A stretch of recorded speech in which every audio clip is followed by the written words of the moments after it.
Donc, mise en chauffe du truc, parce que ça monte progressivement au niveau de la résistance. Alors, on va faire un point. Voilà, comme j'ai des problèmes d'aplomb, je vais aller chercher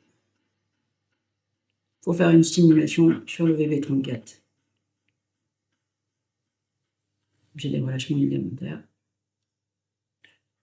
Donc, l'objectif, c'est de vérifier, on va dire régulièrement, le niveau de chauffe. Donc, c'est un chien de 2 ans et demi avec une dysplasie de hanche et une caté plus sévère à gauche, un remodelage au niveau articulaire.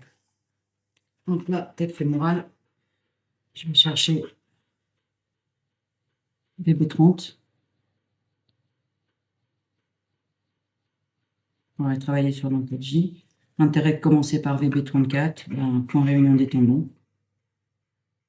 Alors, temps variable, hein, c'est un peu à l'appréciation par rapport à l'amoxibustion, puisque finalement, en moxibustion classique, la consommation du moxa est déterminée par les besoins du corps. Soit ils sont consommés super vite, donc il y a énormément de besoins, ça coule comme neige au soleil, soit ça met un certain temps en fait à brûler. Donc effectivement, la difficulté, c'est d'apprécier en fonction du cas, du coup, le temps qu'il y aurait besoin pour obtenir aussi un bénéfice équivalent. Puisque dans un cas, c'est la taille du rouleau qui dit, enfin la taille du... On est un peu comme sur le bâton moxa. Dans l'idée. Enfin, mais...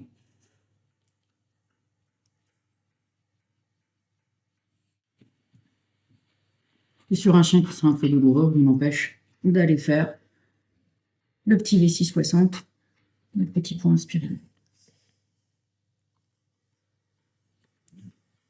Bien évidemment, les points clés sont plutôt sur VG2 bis, VG14, VG4.